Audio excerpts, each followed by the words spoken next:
क्या आपको पता है अब भारत की सारी नदी एक दो दिन में ही साफ हो सकती है इस टेक्नोलॉजी की मदद से। एक ऐसी बोट जो नदियों में जाकर प्लास्टिक खाती है। जी हाँ, आखिर है क्या ये चीज? और इस फोटो के पीछे की कहानी को अगर आप जानोगे तो आप शॉक्ड रह जाओगे। और इतिहास की पहली ऐसी लड़ाई जो इंसान ने जानवरों के ऊपर छेड़ी थी, इस वॉर के बारे में तो आपको जरूर जानना चाहिए। आप ऐसी फैक्ट्स को आज आप इस वीडियो में जानोगे कि आप कहोगे ऐसा भी हो सकता है यार। So let's begin. वैसे अगर आप इस चैनल को पहले से सब्सक्राइब कर रखे हैं तो थैंक यू, नहीं किए हैं तो अभी कर लो। फैक्ट नंबर 10, आपने अर्थक्वेक शब्द को तो सुना ही होगा। अर्थक्वेक को यानी भूकंप को इनफैक्ट फील भी किया होगा कभी न कभी। पर मैंने आपको बताया था कि चांद पर भी भूकंप आता है, लेकिन चांद पे जो भूकंप आता है उसे मून का अर्थक्वेक तो नहीं कह सकते हैं, क्योंकि अर्थक्वेक वर्ड में अर्थ आता है, तो इसलिए वहाँ के भूकंप को मून क्वेक्स कहा जाता है। लेकिन क्या आपने कभी स्काई क्वेक्स के बारे में सुना है? कहीं पहाड़ी लोकेशन में ऐसा पाया जाता है कि आसमान में जब बादल जोर जोर से गरजता है या फिर जब कोई मीटेरॉइड आसमान से गिरता है किसी जगह पे, तो इन्हीं एक्स्ट्रा ऑर्डिनरी चीजों की वजह से एक वाइब्रेशन ट्रैवल करता है जो कि आसमान से धरती तक आता है। आसमान में बहुत तेज वाइब्रेशन होता है और इस आसमान के वाइब्रेशन के चलते किसी का रूम का पंखा भी हिलने लगता है, धरती कांप जाती है, लैंड कांप जाते हैं, और इसी चीज को स्काई क्वेक्स कहते हैं। विकिपीडिया का अगर आप डेफिनेशन देखोगे स्काई क्वेक्स का, तो आपको पता चलेगा कि जिन इवेंट्स में ऐसा रिपोर्ट किया जाता है, प्रॉपर्ली डॉक्यूमेंट किया जाता है, तो यहाँ पे आप देख सकते हो कि ये चीज मेंशन्ड है। ये टिपिकली रूम का सीलिंग जो है वो वाइब्रेट करने लगता है। आप कुछ वीडियोस देख सकते हो स्काई क्वेक्स का। Just started our little adventure. Was that it? On that day, when the world fact number 9, हमारे एनिमल किंगडम में जब किसी कपल को नेक्स्ट जनरेशन चाहिए होता है तो दोनों को मेट करना होता है, मेटिंग प्रोसेस यानी ब्रीडिंग। लेकिन साइंस ने पहली बार एक शार्क के बारे में पता लगाया है जिसको कहते हैं लेमन शार्क, और इसमें साइंटिस्ट ने एक बहुत ही अजीब सी चीज देखी है जिसको कहा जाता है पार्थिनोजेनेसिस, यानी ये शार्क बिना किसी मेल शार्क के मदद से ही बच्चे पैदा कर लेते हैं। और इसका जो कम्युनिटी होता है जिसमें अगर कोई मेल शार्क अगर इसके पास हो तब तो ये नॉर्मली दोनों मिलके मेटिंग प्रोसेस के जरिए ही पैदा करते हैं। लेकिन जब मेल शार्क पास में नहीं होते हैं, यानी अच्छा खासा ये जब दूर रहते हैं फीमेल शार्क से, तब इन फीमेल शार्क में एक ऐसी एबिलिटी आ जाती है जिसमें ये बिना किसी मेल शार्क के ही अपना एग फर्टिलाइज कर लेती है। ये बहुत ही अजीब बात है और ये सिर्फ लेमन शार्क में ही होता है। फैक्ट नंबर 8, आपने फ्रेंड शब्द के बारे में तो सुना ही होगा, एनिमी शब्द के बारे में भी सुना होगा। फ्रेंड मतलब दोस्त, एनिमी मतलब दुश्मन, पर क्या आपने कभी फ्रेनेमी शब्द के बारे में सुना है? जी हाँ, फ्रेनेमी नाम का भी शब्द इस दुनिया में एग्जिस्ट करता है, और फ्रेनेमी का मतलब होता है कि एक ऐसा इंसान जिससे आप फ्रेंडली तो रहते हो, जैसे कि आप उससे हाथ तो मिलाते हो,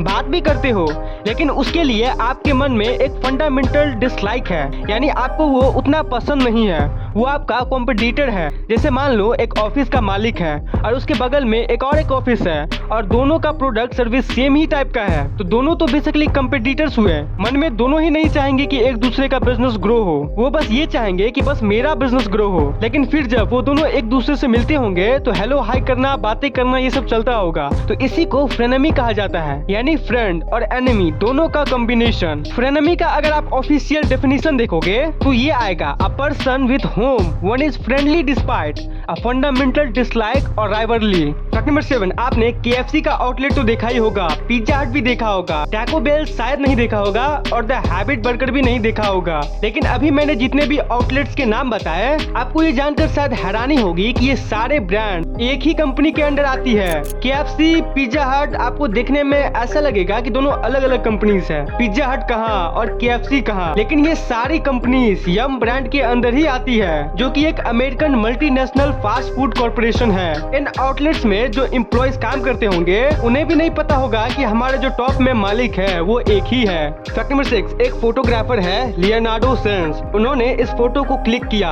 अब ये फोटो देखने में तो बहुत खास लग रहा है, लगता है कि किसी ने पूरा मून को अपने हाथों में उठा रखा है। लेकिन क्या आपको पता है इस फोटो को परफेक्टली कैप्चर करने में लियोनार्डो को लगभग 3 साल लग गए। लियोनार्डो ने मून के पोजीशन को ट्रैक करने के लिए और प्रेडिक्ट करने के लिए सैटेलाइट्स का यूज किए और मैथमेटिकल कैलकुलेशंस के हिसाब से 3 साल बाद जाके एक ऐसा मूवमेंट आया जब ये परफेक्टली ब्राजील के रियो डी जेनेरियो में क्राइस्ट द रेडीमर नाम के एक स्टैचू के पास उन्होंने अपना कैमरा को सेट किया और ये आइकॉनिक फोटो क्लिक किया जिसमें ऐसा लग रहा है कि क्राइस्ट ऐसे पकड़े हुए हैं मून को। फैक्ट नंबर 5, आपने ये सुना ही होगा कि खीरा जब आप खाते हो तो आप नॉर्मली पानी ही पी रहे होते हो क्योंकि वो 80 से 90% पानी ही होता है खीरा। तो आप ये टेबल देखो, इसमें 80 to 90% fruit juice, yoghurt, apple etcetera ये सब आता है, यानी ये सब 80 to 90% पानी ही है जिसे आप खाते हो। उसके बाद 90 to 99% में fat free milk, strawberries, watermelon ये सब आता है।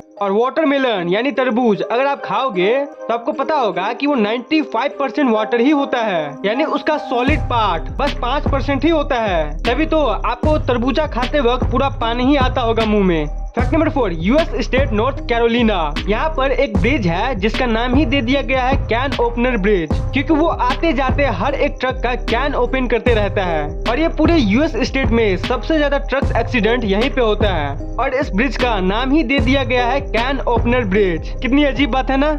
Fact number 3, the ocean clean up. हमारे देश को 7,500 किलोमीटर लंबी कोस्ट लाइन मिली, हमें कुल 400 नदियों का भी वरदान मिला है, लेकिन मैं आपको बता दूं कि ये सारी नदियां स्लोली मर रही है। सारी की सारी नदियां पोल्यूटेड होते जा रही है। हम एक ऐसे देश में रहते हैं जहां नदियों को माँ कहते हैं, हम नदियों को अपनी माँ के रूप में पूछते हैं, लेकिन आज हमारी माँ कुछ ऐसी दिखती है।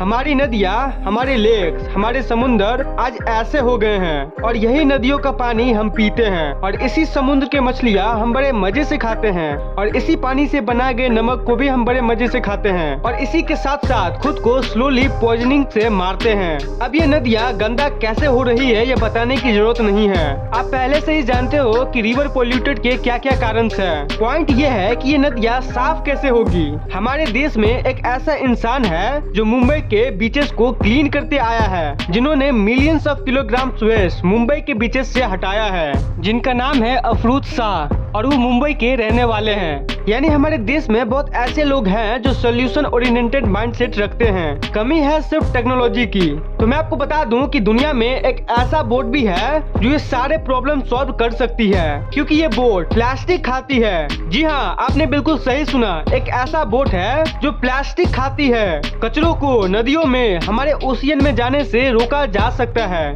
इस टेक्नोलॉजी की मदद से। ये है इंटरसेप्टर, एक ऐसी बोट जो नदियों में जाकर प्लास्टिक खाती है। एक तरफ से प्लास्टिक से भरा हुआ पानी अंदर लेती है, फिर इस कचरे को सेपरेट करती है और फिर क्लीन वाटर को वापस रिवर में छोड़ देती है। ये कॉन्सेप्ट है ओशियन क्लीनअप का। ये है दुनिया का सबसे बड़ा वाटर क्लीनअप प्रोजेक्ट। अलग अलग देशों की गवर्नमेंट्स के साथ मिलकर वो उनकी नदियों को क्लीन करते हैं और इसमें कई देशों ने उनके साथ मिलकर पार्टनरशिप भी किया है। ये है चाओ फ्राया, बैंकॉक के सबसे बिजिएस्ट नदी। यहाँ भी ये क्लीनअप चल रहा है। पहले इंटरसेप्टर ने सैंपल्स कलेक्ट किए ताकि पता चले कि कचरा किस टाइप का है और कहां से आ रहा है, और फिर आगे जाके क्लीन अप शुरू हुआ। अब देख सकते हो इसका साफ अंतर। हमें इस टेक्नोलॉजी को भारत में लाना होगा ताकि जल्द से जल्द भारत की सारी नदी पहले जैसी साफ हो जाए। फैक्ट नंबर 2, छोटे मछलियाँ तो सब खाते हैं, पर क्या सुपर ह्यूज मछलियाँ जैसे कि कोई बड़ा व्हेल जो एक बिल्डिंग से भी बड़ा हो, तो क्या वैसी मछलियों का मीट इंसान खा सकते हैं या खाते हैं? आंसर है ऑफ कोर्स। और सबसे ज्यादा व्हेल मीट पता है कहाँ खाया जाता है? जापान में। वो जापान जो कि फेमस है लंबे उम्र के लिए। वहाँ पे लोगों का उम्र बहुत लंबा होता है। अब नॉनवेज खा के भी इतना लंबा उम्र कैसे होता है, आई डोंट नो, क्योंकि आमतौर पर तो ये माना जाता है कि नॉनवेज खाना बॉडी पे थोड़ा ज्यादा स्ट्रेस देता है डाइजेशन में, लेकिन फिर भी जापान के जो लोग हैं वो बहुत ओल्ड एज तक जीते हैं। व्हेल मीट में प्रोटीन बहुत हाई होता है। 100 ग्राम व्हेल मीट में लगभग 26 ग्राम प्रोटीन होता है। अब व्हेल का मीट खाया जाता है, शार्क का मीट खाया जाता है, जेलीफिश का भी मीट खाया जाता है, और तो और दुनिया के कुछ जगहों पर ऑक्टोपस को मॉर्निंग ब्रेकफास्ट के रूप में भी खाया जाता है। फैक्ट नंबर 1, क्या आपको पता है ऑस्ट्रेलिया में 2 नवंबर 1932 से लेकर 10 दिसंबर 1932 लगभग 1 महीने एक जंग छिड़ी थी, और जंग के एक साइड था ऑस्ट्रेलियन आर्मी और दूसरे साइड था जानवरों का आर्मी। जी हाँ, ये सुनने में बहुत अजीब लगता है, लेकिन ये बिल्कुल सच है। ये जो पक्षी है ईमू, ये उड़ नहीं सकते, तो इन पक्षियों के खिलाफ वॉर छेड़ा गया था। अब आप सोच रहे होंगे कि ऐसा क्या कर दिया इन लोगों ने। तो देखो, ये लोग तो उड़ नहीं पाते हैं, जमीन पे ही रहते हैं और क्रॉप्स को खाते हैं। और ऑस्ट्रेलिया वैसे भी पूरा बंजर जमीन है। वहाँ पर जो कुछ कुछ कल्चरल जगह हैं, वही वहाँ के लोगों का खाना का सोर्स था उस टाइम 1932 में, जब उस लेवल की टेक्नोलॉजी भी नहीं थी और इस पक्षी का पॉपुलेशन बहुत ज्यादा बढ़ गया था। ये लोग क्रॉप्स को खा रहे थे और ऑस्ट्रेलिया में खाने का शॉर्टेज हो चुका था उस टाइम। तब 1932 में जो ऑस्ट्रेलिया के फार्मर्स थे, वो लोग एक ग्रुप बनाए और वो लोग गए मिनिस्ट्री ऑफ डिफेंस के पास, जिनका नाम था सर जॉर्ज पियर्स। और मिनिस्टर ने अलाउ कर दिया कि मशीन गन ले जाओ और उन इमोस पे हमला कर दो। तो रिपोर्ट्स के हिसाब से इतने बड़े बड़े बर्ड्स जो आप देख रहे हो, लगभग 2500 इमूस को मारा गया था मशीन गन से। और आपको शायद लग रहा होगा कि ये बहुत गलत हुआ, लेकिन ये इसलिए हुआ क्योंकि कैलकुलेशन के हिसाब से अगर ऐसे ही इमूस को छोड़ दिया जाता तो वहाँ पर इंसानों के खाने के लिए भी कुछ नहीं बचता। क्योंकि ऑस्ट्रेलिया का जो सिस्टम है वो बाकी देशों से बिल्कुल अलग है। वहाँ पे 1932 के समय कुछ कुछ जो एग्रीकल्चर लैंड्स थे वही बहुत जरूरी थे लोगों के लिए, और ये इमूस क्रॉप्स को डैमेज पहुंचा रहे थे। तो अब ये सही हुआ या गलत, ये कमेंट में बताओ आप लोग। आज के लिए बस इतना ही। उम्मीद है कि आपको ये वीडियो पसंद आया हो। इस वीडियो को लाइक करना मत भूलना और चैनल को सब्सक्राइब करके बेल आइकन ऑल पे सिलेक्ट कर लो। मैं मिलता हूँ आपको किसी अगले इंटरेस्टिंग वीडियो में, तब तक के लिए बाय बाय।